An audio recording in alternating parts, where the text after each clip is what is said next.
Good afternoon and welcome. Thank you for joining us for the National Conference of State Legislatures webinar, The Growing Offshore Wind Market. My name is Megan Cleveland, and I'm a Policy Associate in the Energy Program at NCSL, and I will be moderating today's webinar.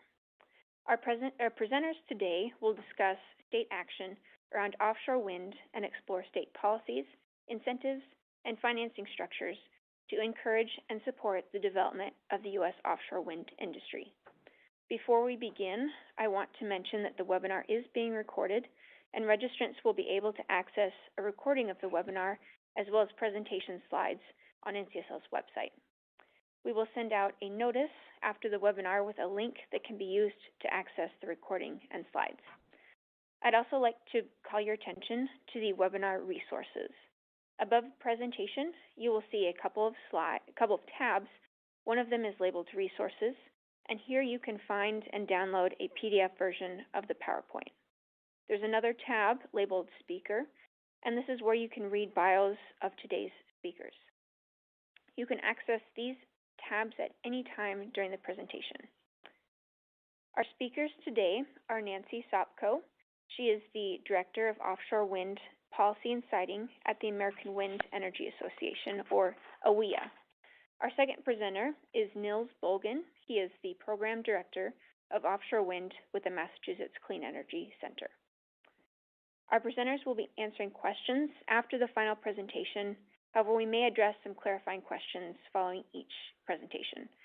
Please type your questions into the question box, which is located in the lower left-hand side of your screen at any time during the webinar. So we will now go to our first speaker, Nancy Sopko. She is the Director of Offshore Wind Policy and Siting at the American Wind Energy Association. Nancy leads the association's offshore wind program, works with the administration on furthering the industry's permitting, siting, and regulatory priorities, and also lobbies Congress on policies that are helpful to the industry. Prior to joining AWEA, Nancy worked for Oceana, which is a nonprofit ocean conservation advocacy group. She served as legislative counsel to the Honorable John Adler and the New Jersey State Legislature. She is a barred attorney in the state of New Jersey. Thank you again for joining us today, Nancy. The floor is yours. Great, thank you, Megan, and thank you for inviting me to present on this webinar. Offshore wind is an issue that is very near and dear to my heart, and so it's always very exciting for me to talk about and discuss with others in the field. So right now we are currently in very exciting, record-smashing, precedent-setting times for the industry.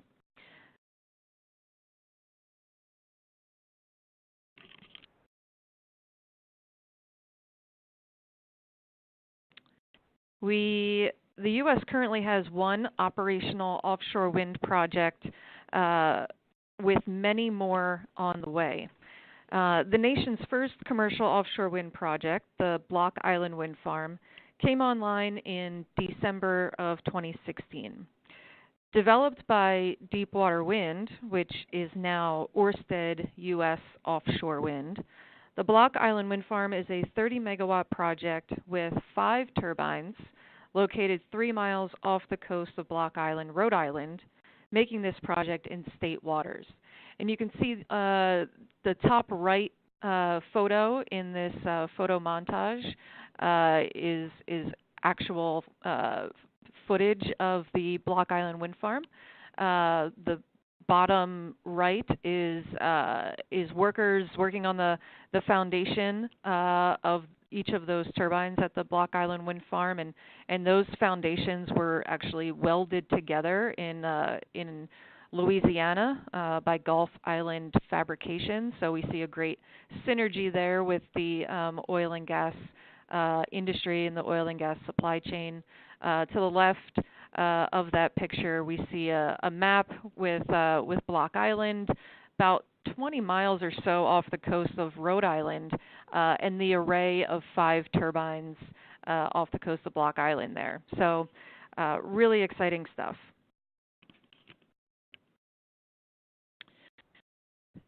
So benefits of offshore wind energy, this is pretty self-explanatory, but this is why so many states are embracing this technology. The wind in the ocean blows the strongest when demand is highest. It can serve the largest coastal population centers in the country. These are big market demands like New York, Boston, Washington, D.C., up and down the East Coast. Investments in coastal infrastructure are key and are necessary to getting this technology up and running. The job creation opportunity is exceptional. We currently have in the U.S. land-based industry about land-based wind industry about 100,000 jobs, and we see offshore wind following that same trajectory in creating this brand new industry in America, utilizing the expertise and experience of skilled workers in other industries like the land-based wind industry, like the U.S. offshore oil and gas industry, but also brand new workers in this field. So we see a very promising job creation opportunity. Also, clean domestic energy resource. This goes to the renewable portfolio standards that a lot of states are adopting now. Offshore wind really foots the bill to fill a lot of that renewable energy. We have increased energy security, of course, and fuel diversity, and long-term price certainty. So about 15 to 25 years in long-term contracts. So these are all the states with offshore wind activity as we speak. This means projects in these states, or that projects are in various development stages in these states, or call areas or wind energy areas, as those terms are defined by the Bureau of Ocean Energy Management, have been identified. So states have been really driving strong demand for offshore wind, which we will get into a little later in my presentation. But it's worth mentioning here that Connecticut, Massachusetts, Rhode Island, and Maryland have all completed solicitations for about 1,870 megawatts of offshore wind energy, while New Jersey and New York recently solicited bids for a combined 1,900 megawatts. And there are plenty more solicitations in the works to help states meet their offshore wind energy goals. So as you can see, there's a high concentration on the East Coast. We do have some activity in Ohio. There is a project called the Icebreaker Project from Lake Erie Economic Development Incorporated. And that is it's a demonstration project that has gotten grant money from the Department of Energy to test their new technology in Lake Erie. So that is a great new project that should come online in 2021-ish. Same with Maine. There is a demonstration project, Floating Wind, from the University of Maine that also has received a grant from the Department of Energy, and so has gotten a lot of great support from that federal agency. You can see up and down the coasts, it's mostly blue there, which means there's proposed projects. South Carolina has call areas that have been identified, same as Hawaii, and actually same as California, which has a proposed project in that Trident Winds, which is a joint venture between Castle Wind and ENBW, submitted a request to the Bureau of Ocean Energy Management to build a project there, but then a lot of other companies expressed interest too. So the Bureau of Ocean Energy Management is now moving forward on call areas off of California's coast, and we'll look at those a little later as well. But they've identified 3 on the central and northern coasts of California. So a lot of good offshore wind activity in the states.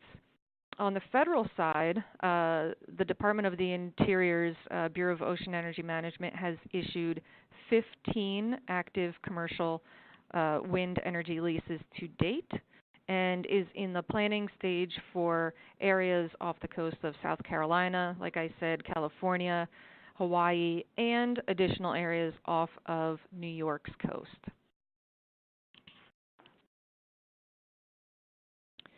So here's a more in-depth look at the project pipeline. You can see the different projects that have been, and I think once you get the PDF, you'll be able to see it a little bit better. But the names of the projects and where they are throughout the East Coast, and the proposed project off the coast of California, and the projects proposed off the coast of Hawaii as well. To the right, you see the pipeline for U.S. offshore wind. And at the end of 2018, the U.S. had a total offshore wind pipeline of over 25,000 megawatts, spanning 10 states off the East and Great Lakes coast.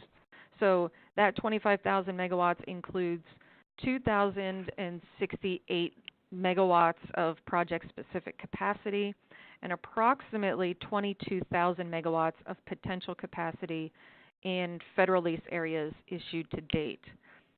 So out of this pipeline, project developers expect 7 offshore wind projects totaling about 22,000 megawatts or so to be operational by 2023.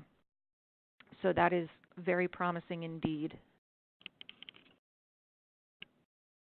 So here's a more in-depth look at the lease areas off of the state's coasts and the different activities off of the coast of the United States.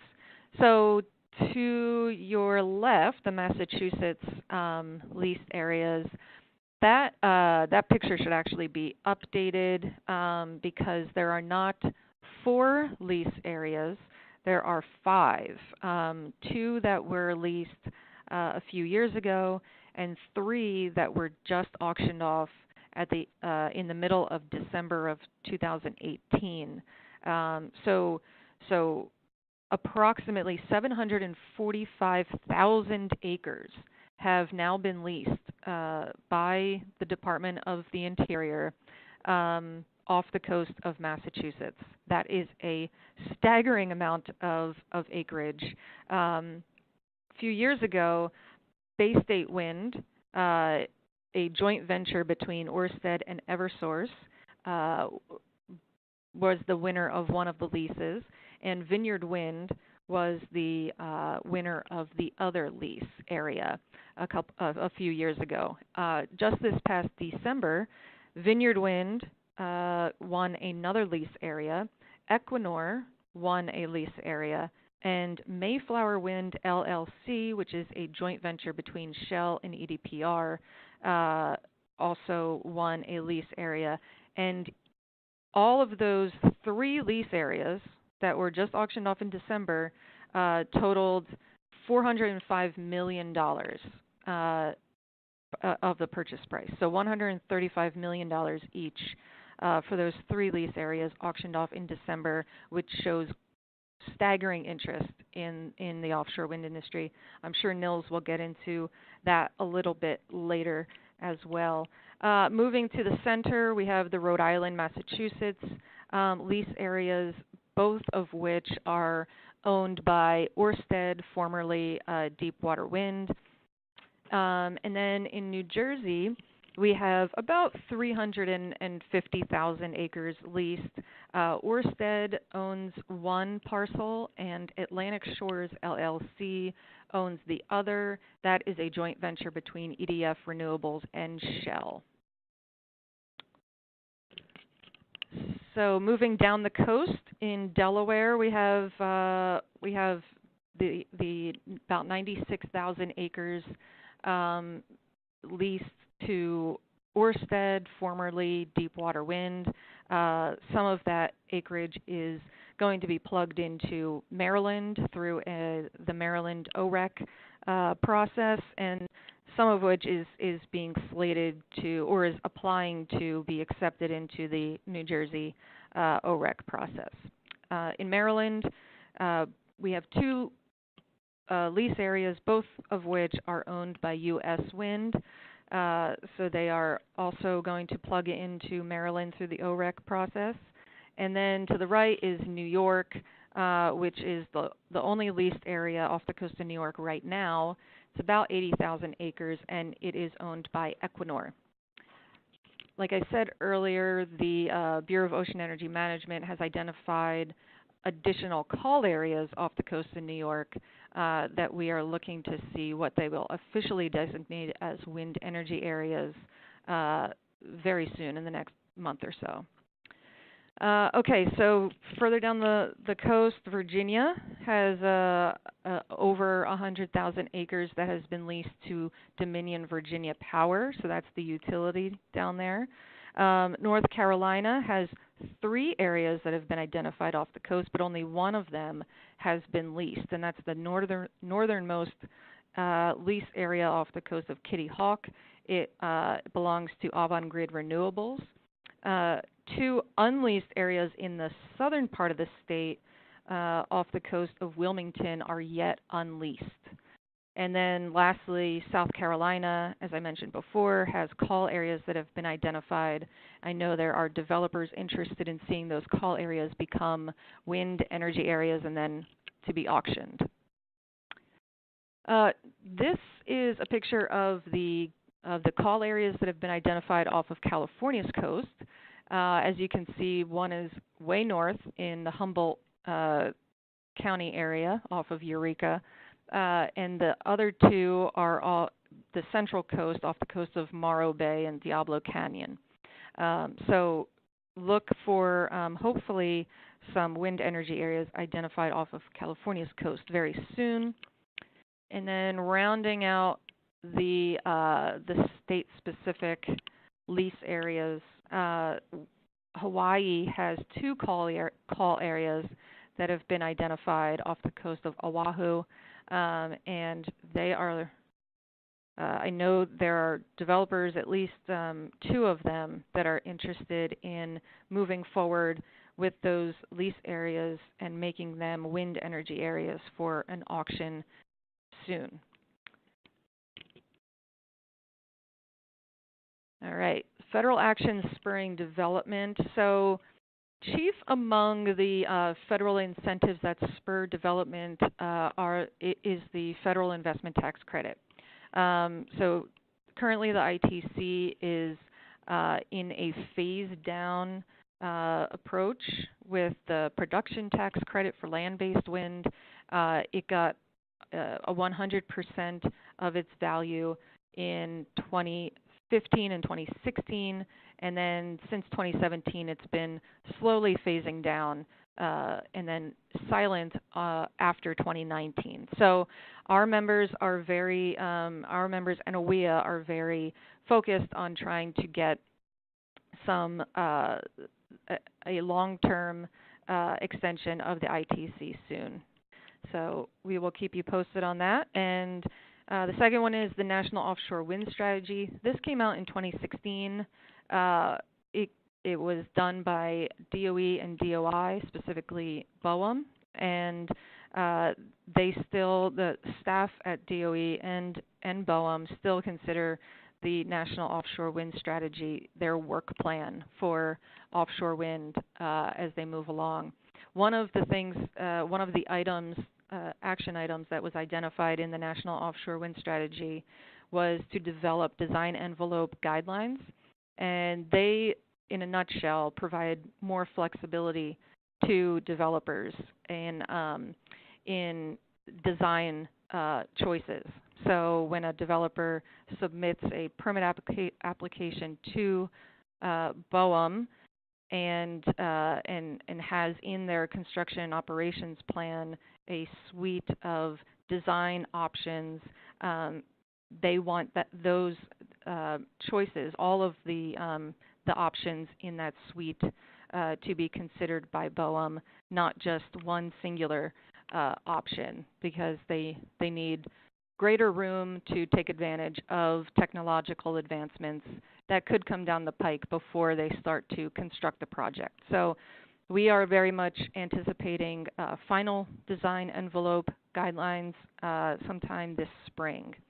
And then lastly, of course, the ongoing wind energy area identification and leasing process is something that we continue to monitor from BOEM, and looking to see what states get call areas or wind energy areas identified off their coasts.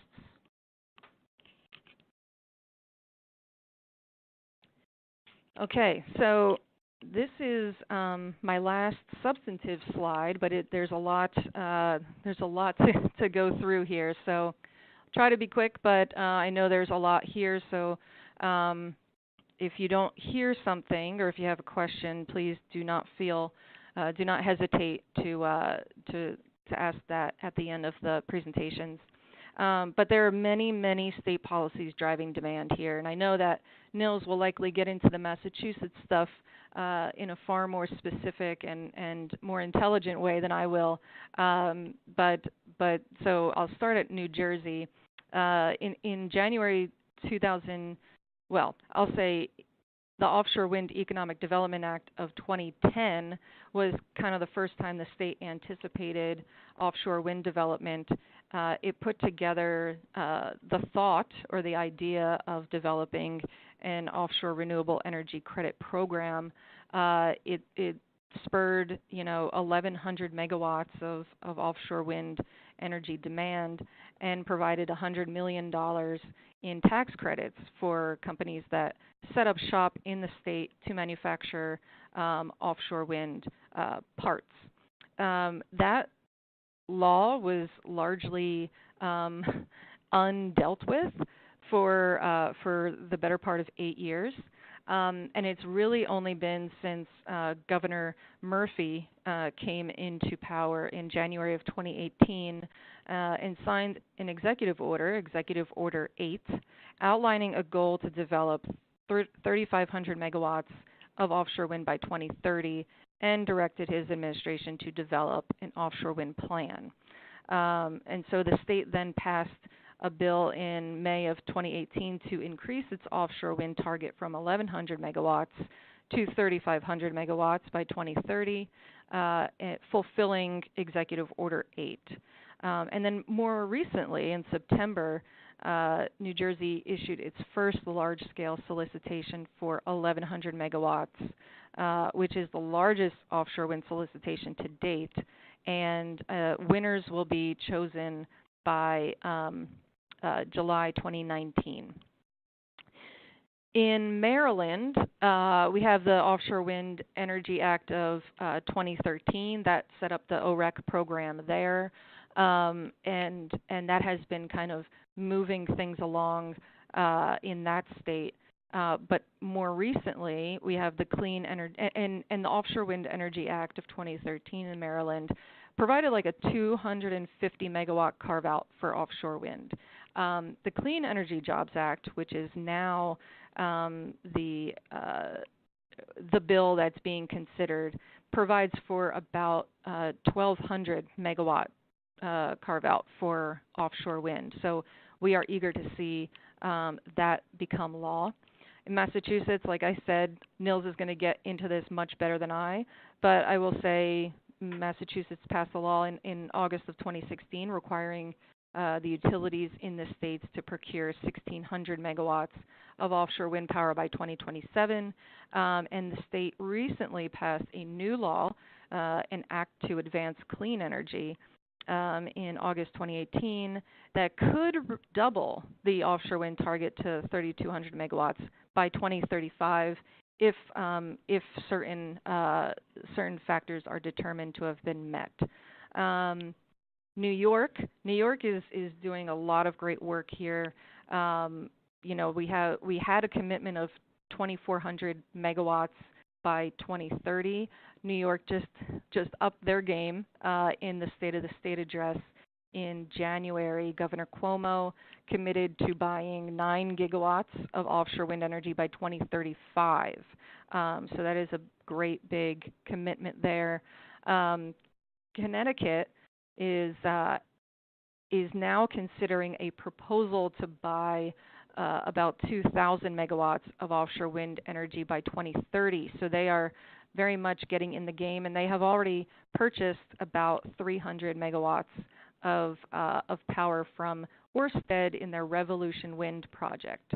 And then we have a slew of state renewable energy portfolio standards that are really spurring demand for offshore wind as well. And again, I have a picture here of the beautiful Block Island Wind Farm, so you all can see it in all its glory. And I will turn it over to Nils. Great, thank you so much, Nancy. That was a really excellent presentation, and it gave a really informative overview of the offshore wind industry.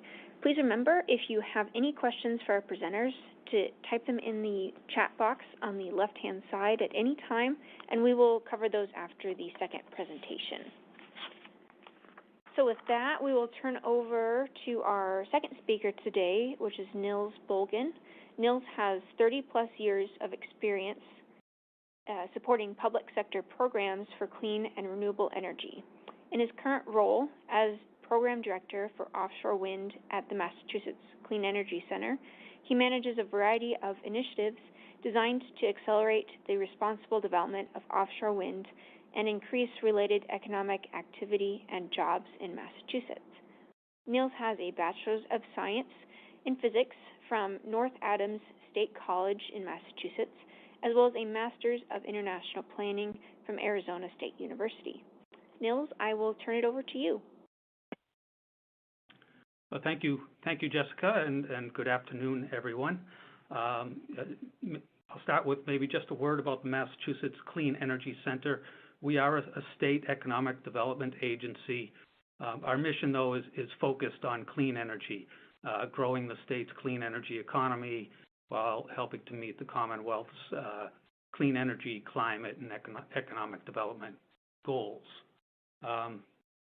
Just the topics that we'll cover here, kind of how the Commonwealth of Massachusetts views offshore wind, what are the drivers, so to speak, and then how we've gone about and participated to some extent in siting, development of the market, and trying to get as much as in the way as we can in terms of supply chain activity and jobs. So in terms of the drivers, this is how we look at it. There's certainly a lot of opportunity. We recognize that there's a very large resource. It's close to where the load centers are in the region. This idea of it being locally produced is attractive to a state like Massachusetts, where other than some hydro and a little bit of land-based wind and actually quite a bit of solar these days, we don't have the large baseload type renewables. It's also an opportunity for a new industry and creating local jobs, very attractive to us. This bullet about the pricing used to acknowledge that it was there was going to be perhaps a premium to be paid for early projects, and we saw that certainly with Cape Wind in the past, but with the procurements that we've been doing and competition coming into play, and certainly the larger wind turbines, the pricing is becoming competitive, and that's a real game changer, and that's, I think, behind a lot of what Nancy went over in terms of the intense activity for offshore wind.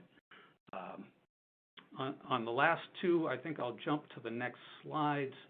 In terms of what's really driving things, first of all, we've had over the last 20 years, there's been a big transition to natural gas in the New England grid, so for electric power generation. Commensurate with that, or at least in the last 10 years or so, we've seen increasing retirements of coal, some nuclear and oil generating capacity, and that's serving to create headroom for new capacity. So we recognize that. But then really the big driver is our long-standing interest and concerns about global warming and greenhouse gas emissions.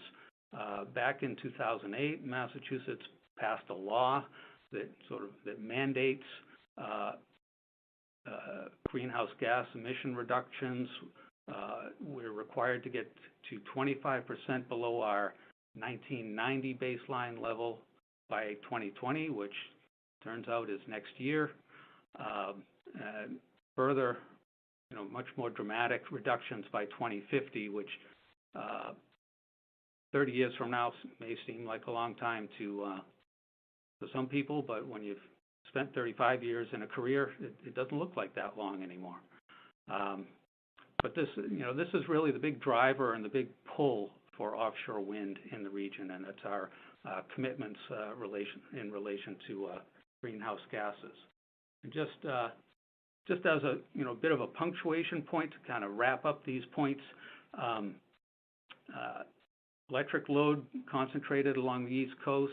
The blue that you see in this image is the identified wind energy areas very close to the load. That pretty much says it all. So I wanted to shift a little bit and look at how Massachusetts has been involved in siting for offshore wind and how we've worked with stakeholders and certainly the federal partners, the Bureau of Ocean Energy Management that handles all of the leasing. You really can't overstate the importance of stakeholder engagement in the siting of any facility, whether it's wind or solar or manufacturing. Doesn't really matter. You need to talk to your neighbors and to the folks that are already in that area. The other thing that's vitally important is good data on what's happening in an area. So from MassCEC's perspective, we spent a lot of time and effort over the last really 10 years now focusing on science and data collection to better understand what's going on in these areas that started to look good for offshore wind. Kind of the first stage is, and Nancy, I think, referred to it some as this area identification step. We embarked on that back around 2009, so it's getting to be 10 years ago. Identified areas where the water depths looked manageable. We certainly knew that there was a lot of wind in the area, but then we needed to better understand things like competing uses, fishing interests, and wildlife activity. BOEM formed a task force. The Massachusetts task force included government representatives from Native American tribes, state and local government, state agencies, things like that. To complement that effort, MassCEC and our partners at the Coastal Zone Management Office, we convened a couple of working groups to fold in a broader group of stakeholders that really couldn't directly participate in the BOEM process. And that was our Fisheries working group and our Habitat working group, which focused on large whales, endangered sea turtles, and birds. And there have been well over 100 meetings of these various task forces and groups since 2009. One of the big impacts was early on where, if you look at the image here, the large image on the left was kind of the original area for consideration for offshore wind planning. And that big shaded area that's shaded red, that was eliminated largely due to a recognition of its value as a scallop fishery. So that's just one example of how the science and the stakeholder engagement came into play at the early high level in identifying areas.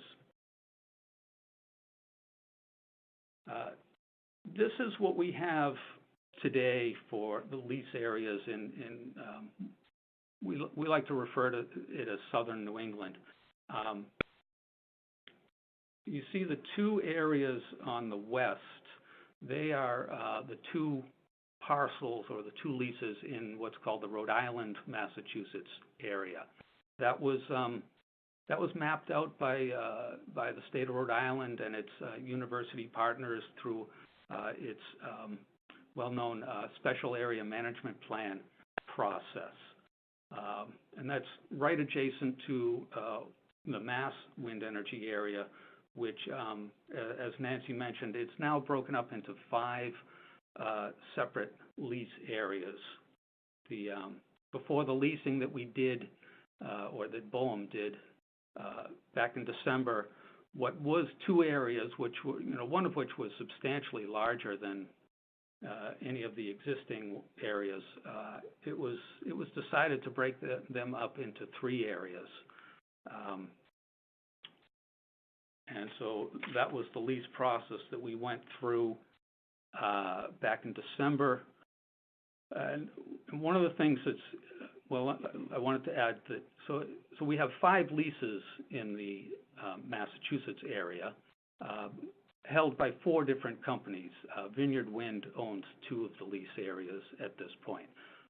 But that's the key attractive feature for us in Massachusetts, is that we have multiple developers, and that facilitates competition when we get to the market side of things.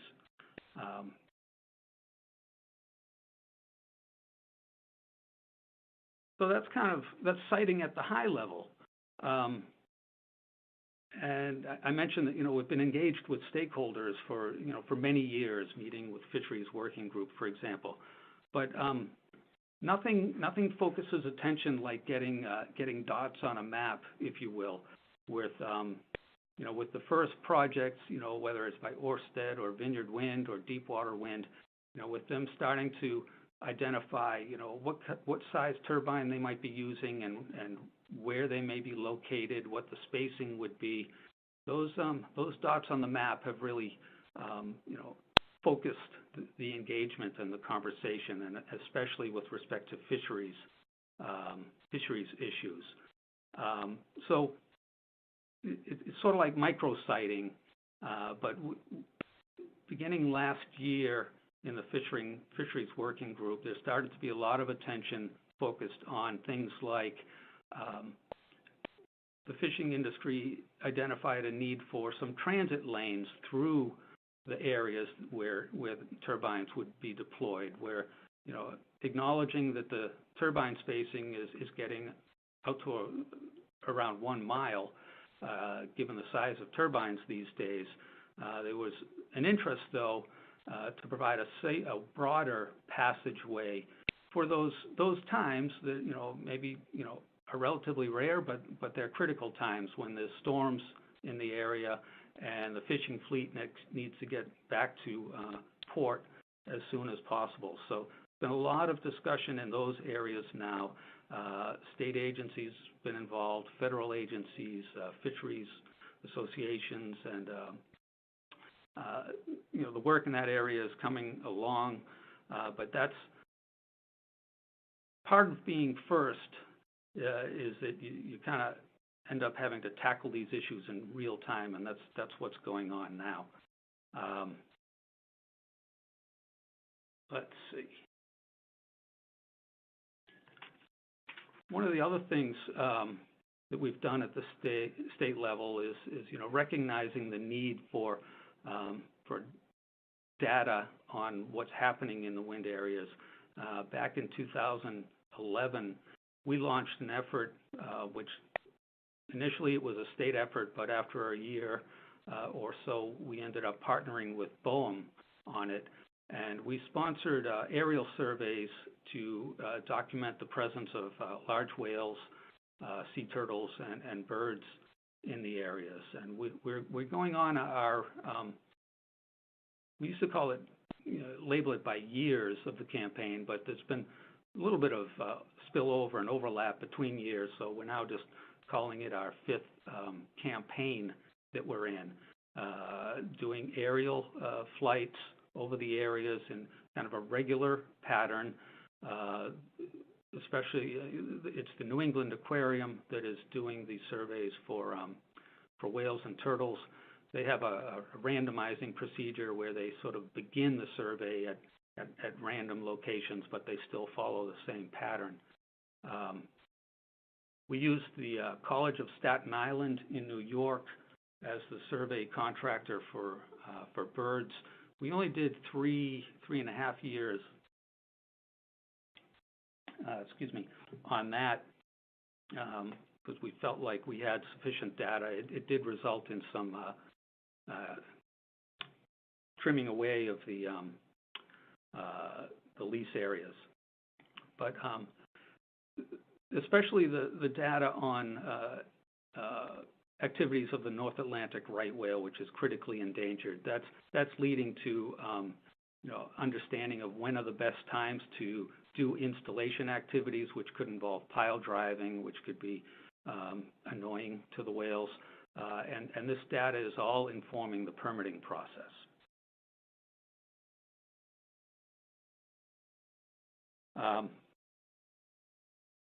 So we end up with large wind energy areas. We know they're viable for offshore wind. We have a number of very capable developers in place. They have the skills, they have the access to financing needed to build projects. But the one missing ingredient, which is sort of left up to the states, is to create access to the market. And we, as Nancy mentioned, we tackled that issue beginning in 2015 and culminating in 2016 with the Energy Diversity Act, which was signed by Governor Baker. I think it was August of 2016. That required our utilities. I'll stop for a second and highlight that the mechanism we use is that our electric distribution companies do long-term contracts to buy the energy and RECs from the projects. And we have some history doing this with land-based wind and solar, and applied that kind of tried and tested approach to offshore wind.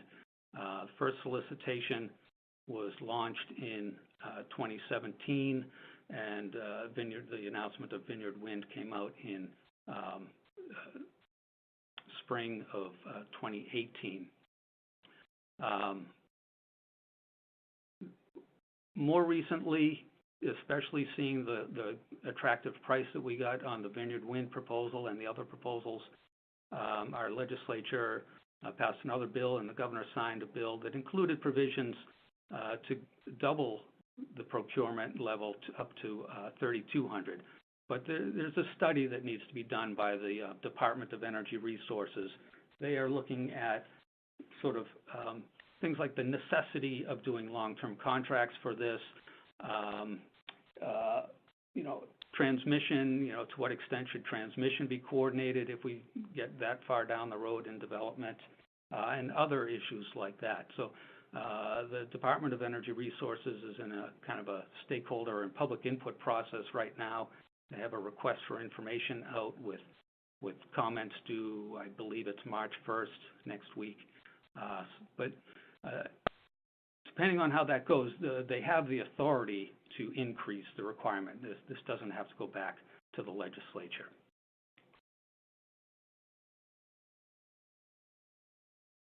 One of the things we've done at MassCEC, we don't get involved in policy development ourselves. We're sort of a program agency.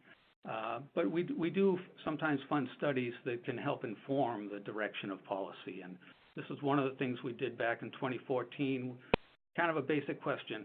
If we did 1 or 2 gigawatts or 1 or 2,000 megawatts of offshore wind in these areas that were being identified, where would you plug it in, and how difficult would it be? Is there enough interconnection capacity, or would that be another big challenge that we'd have to confront? So we funded this transmission study, and not surprisingly, the results were pretty good. There are multiple locations where at least 500 megawatts up to 1 or 2 gigawatts in some cases could be interconnected with relatively little need for upgrades on land. And then lastly, kind of programmatically, as we've known from our programs in land-based wind, with this idea of really knowing what your wind resource is, we partnered with Woods Hole Oceanographic Institution to collect wind resource data using a LiDAR, which is a laser type device for measuring wind speed up to 200 meters above sea level. The idea here, it was on a fixed platform, so it got very good, reliable data, and we got a head start on that so that by October of 2017, we had a full year's data set, and that data is publicly available, and with the leaseholders bidding into the RFPs have been accessing it and using it, and we like to think that that has provided some greater confidence in what the energy production levels would be, which translates into greater confidence on your pricing and reduction of risk premiums. So that's just another area where we've been trying to help the process along. Now, we mentioned, that the global warming concerns are a big driver for offshore wind from the state's perspective. At the same time, we are certainly keenly interested in getting jobs and economic activity out of this new industry.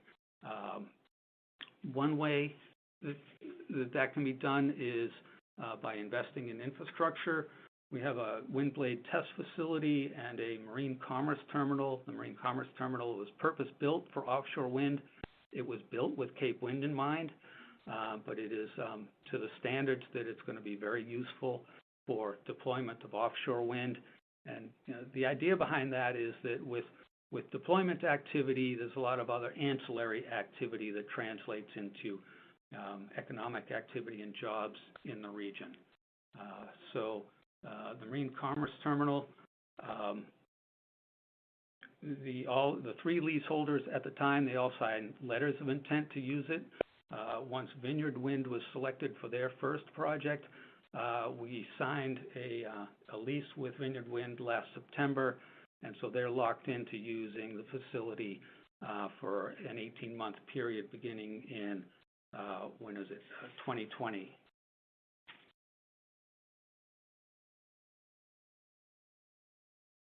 We've also recognized that in addition to things like the Marine Commerce Terminal, the industry is going to need other waterside facilities for operation and maintenance, for staging for cable installation, a number of activities like that, manufacturing of monopiles or towers. So in 2016 and 17, we funded a ports and infrastructure assessment where we had an engineering team go out and look at 19 sites, understand what condition are they in now, what kind of upgrades would they need to be able to be used for certain offshore wind activities.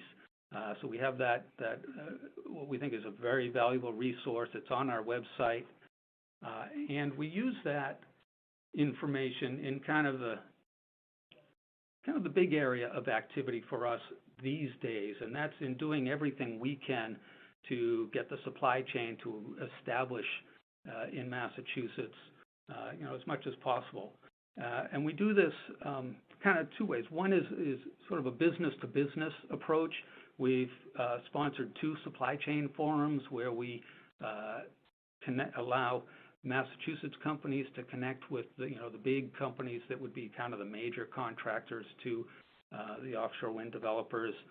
We did that in 2017 and 2018. We have another one coming up with details to be announced soon, coming up in June. We have a supply chain directory that's available on our website. It just provides an inventory of kind of who does what in Massachusetts. It could be open for partnership with maybe a more established part of the supply chain. And then the thing that keeps us very busy these days is what we call agency to business engagement, where we kind of take companies that are interested by the hand, if you will, and walk them through the sites that are available, the waterside facilities, help them understand in partnership with our economic development agencies.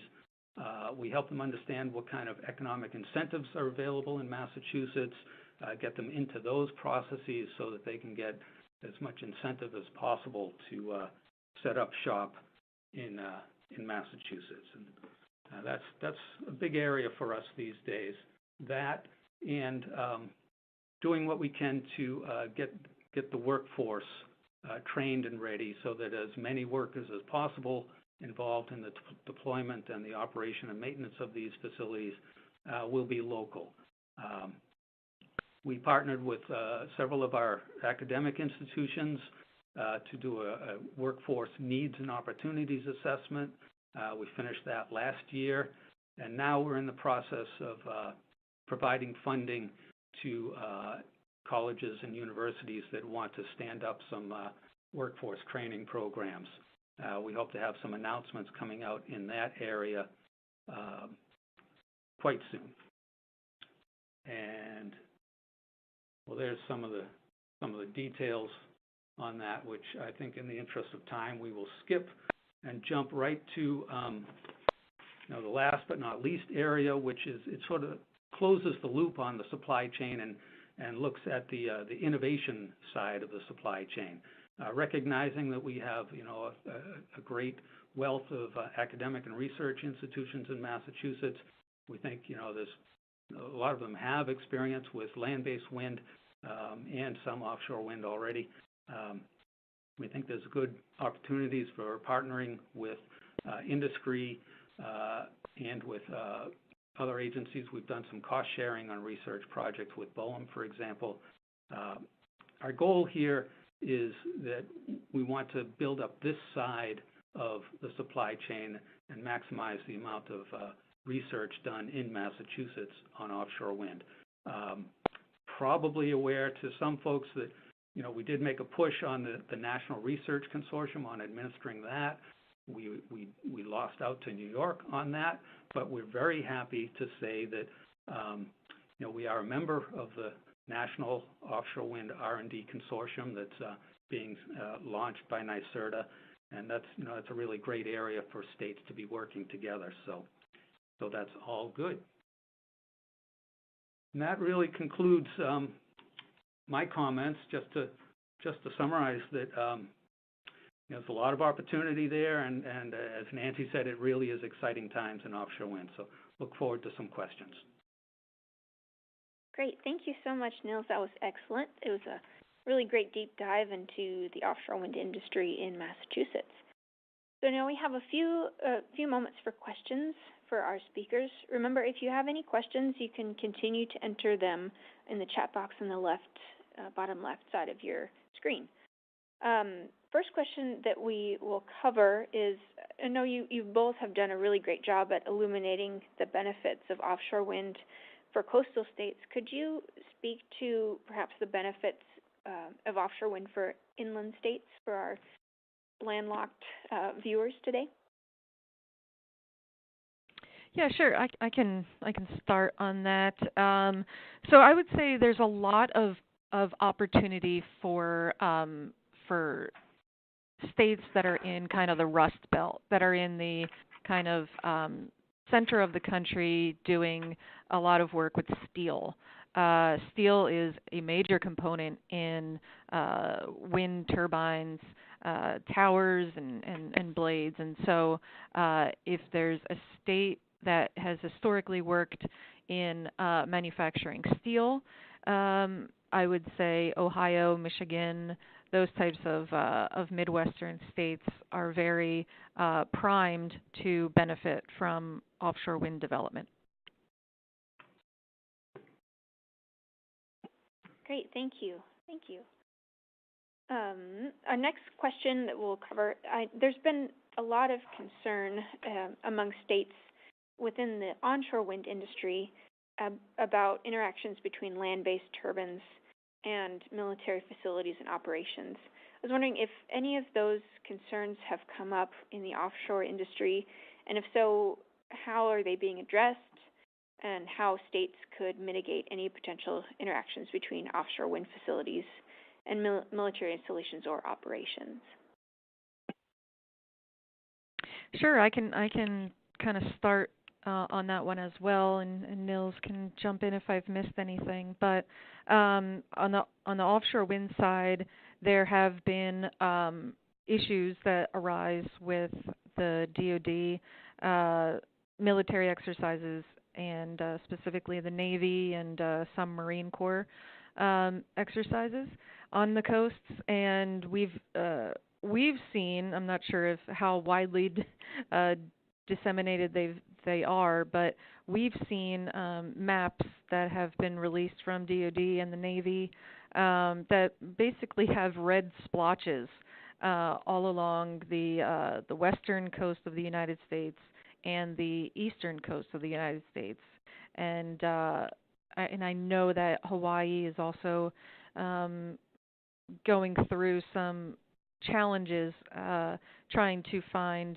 areas to develop offshore wind off of the islands because Pearl Harbor and big military bases are out there as well, and a lot of military exercises are done there. So there's a lot of room for coordination and collaboration, and I think we are the offshore wind industry is very focused on first not doing anything that would jeopardize our national security. That's first and foremost in our minds, and the DoD and all of its branches are working towards keeping us safe every single day, and we very much appreciate that. We would like to find ways to work with them on project-specific proposals that will kind of make those red blotches yellow, or even hopefully green. And so we are having those discussions with folks in the Pentagon and with our developers, and we will continue to have those more project-specific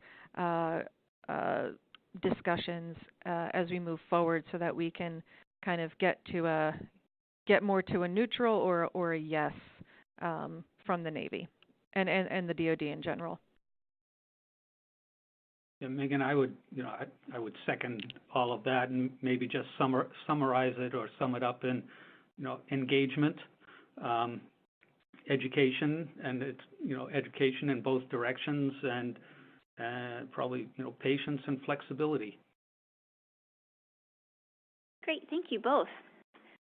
Another question we'll go to is, we covered a lot on the East Coast, and partly due to geographic conditions, development has been slower on the West Coast. Are there any lessons that West Coast states could learn from the experience from East Coast states?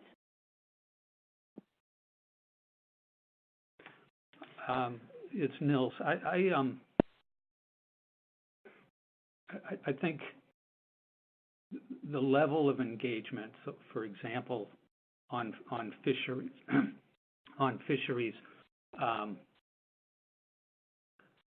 should get to the kind of finer aspects of it, maybe earlier. So maybe you don't have detailed project proposals, but putting real hypotheticals on the table for number, size, location of turbines, just as a way to focus discussion and engagement. That might be useful.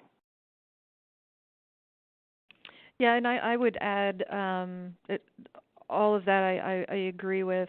I think it's community relations.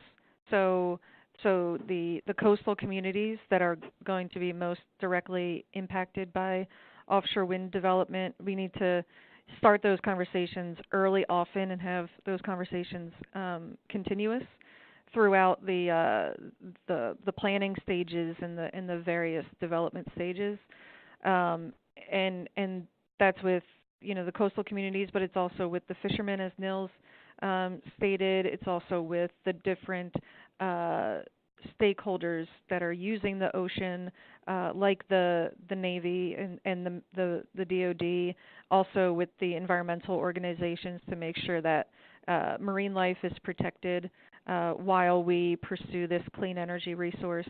So I think there's a lot of stakeholder engagement lessons that can be learned from the East Coast that can be applied to the West Coast as well. Great, thank you both. One last question that we'll take before we close off.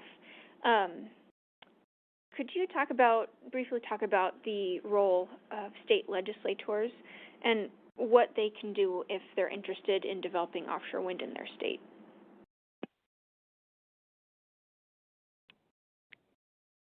Nils, I'll defer to you on that one. I don't think I have a lot in that area, although I will note that there was a group of legislators that went to Europe and saw offshore wind firsthand, and I think that was very powerful to them. You can read all you want, but I think the ability for the legislature to see it firsthand and talk to the people, see the jobs, I think that probably made a big difference. Right.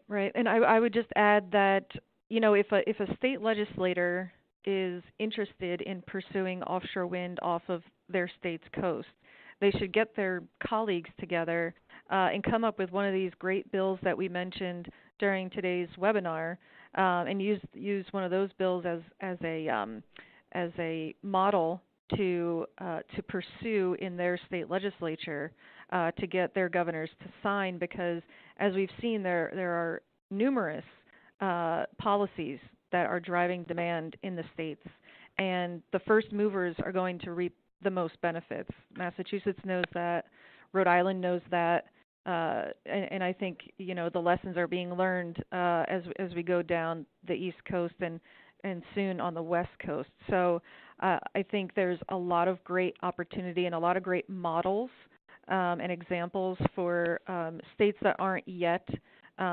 involved in passing laws that drive offshore wind demand.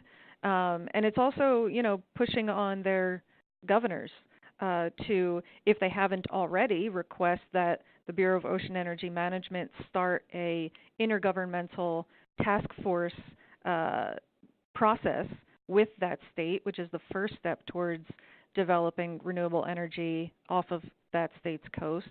So I would push the governor to reach out to the federal government to start that kind of those conversations, and also to push the governor to make some sort of executive order that is in some cases the precursor of state law that drives demand. We've seen that in New Jersey and New York and other states. So those are a few ideas for some state legislators. Excellent. Thank you both. Those are great suggestions and input. It looks like we are just past the hour, so we will bring this webinar to a close. I'd like to extend a final thank you to Nancy and Nils. We greatly appreciate the time you've taken to share your expertise with us. If you have any questions, if the audience has any questions for our speakers, you can send them to me. My email address is up on the screen, and I will put you in contact with Nancy and Nils. Thank you all to our audience and our attendees for participating in today's webinar. As a reminder, the recording of today's webinar and the slides will be made available shortly at ncsl.org. And again, thank you to Nancy and Nils, and thank you for your continued support of NCSL. Have a great day.